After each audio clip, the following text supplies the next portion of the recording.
जय मसीह की। आज प्रभु को वचनों से आज सीखेंगे कि हम अगर कुछ भी काम करते तो मुझे से कोई सा पाप ना हो जाए, कोई सा गलती ना हो जाए जो परमेश्वर मुझे क्षमा ना कर पाए। अगर गलती होता है मेरे शरीर के द्वारा, मेरे कामों के द्वारा, और जब मुझे याद आता है, मुझे स्मरण आता है, तो हम परमेश्वर से प्रार्थना करते हो, परमेश्वर मेरे अपराधों को क्षमा करते हैं।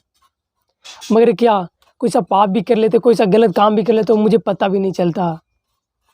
जिसे हम मुँह से किसी के बारे में कुछ कड़वा शब्द बोल दे या फिर अशुद्ध शब्द बोल दे, और हमें तो लगेगा कि अरे तो ऐसी है, चल दो, छोड़ो, और ऐसा नहीं है, वो भी एक पाप है। अगर किसी के विरोध में अगर हम गलत बोले तो मुझे कौन गुप्त पापों से मुझे माफ़ कर सकता है? सिर्फ एक ही है जो परमेश्वर मुझे गुप्त पापों से मुझे पवित्र कर सकता है। आपको भी गुप्त पापों से परमेश्वर आपको पवित्र कर सकते हैं, माफ़ कर सकते हैं। हालेलुया। हम पहले प्रभु का वचन पढ़ेंगे। हम भजन संहिता 19 अध्याय और 12 वचन पढ़ेंगे। अपनी भूल चूक को कौन समझ सकता है? मेरे गुप्त पापों से तू मुझे पवित्र कर। मुझे भूल चूक को कौन समझ सकता है?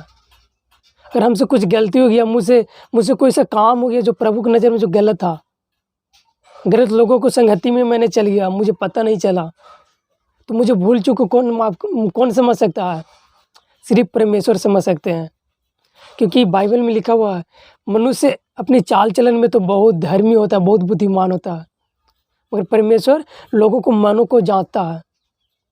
अगर हमसे कुछ गलती हो जाता है, मुझसे कुछ वैसा काम हो जाता है जो प्रभु की नज़र में गलत है, तो मुझे भूल चूक को परमेश्वर जानते हैं। परमेश्वर मुझे माफ़ करेंगे, गुप्त पापों से मुझे माफ़ करेंगे।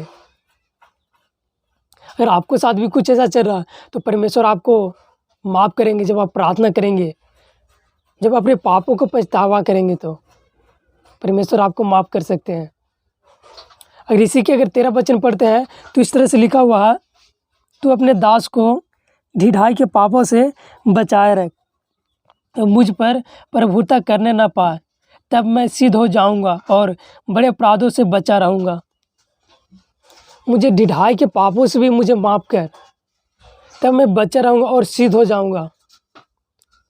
अगर हम प्रभु से इस तरह से प्रार्थना नहीं करेंगे तो न जाने कितनी ही गलतियों में, अपराधों में मैं गिरते जाऊंगा, और आप भी गिरतेंगे और फिर प्रभु से दूर हो जाएंगे। इसलिए आप अपने कामों को देखें, अपने आप में नज़रअंदाज करें कि मुझसे कुछ ऐसा गलती तो नहीं हुआ है।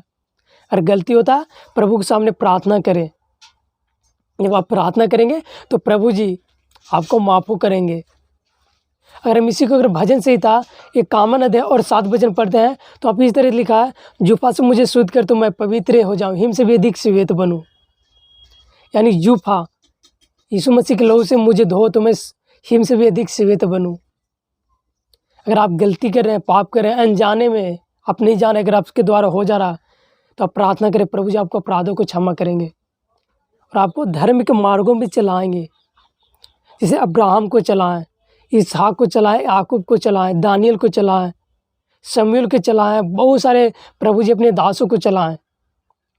आपको भी चलाएंगे, ढिठाई के पापों से बचाएंगे, भूल चूक के कामों से, भूल चूक के हथियों से बचाएंगे और आपको पवित्र करेंगे। जब आप पवित्र होना चाहें तो अपनी गलती को मानकर, स्वीकार कर अगर छोड़ते हैं तो प्रभु आप पर आशीष दया करेंगे और आशीष भी करेंगे कि आप जो चाहते हैं, आप प्रभु जी अपनी इच्छा के अनुसार आपको पूरा करेंगे। हालेलुया। प्रभु आपको आशीष करे। आइए छोटी सी प्रार्थना करते हैं। धन्यवाद पवित्र पिता, धन्यवाद सर्वशक्तिमान परमेश्वर हुआ। प्रभु जी आप महान और पवित्र प्रभु जी, स्तुति की होगी केवल आप है प्रभु। प्रभु जी आपने मुझे ढिठाई के पापों से, भूल चुके अपराधों से मुझे माफ़ किया प्रभु, पवित्र किया प्रभु। जो भाई बहन ईश्वर प्रभु, उन्हें भी माफ़ करो, पवित्र कर प्रभु, उन्हें भी धर्म के मार्ग में ले चला प्रभु। धन्यवाद। हालेलुया।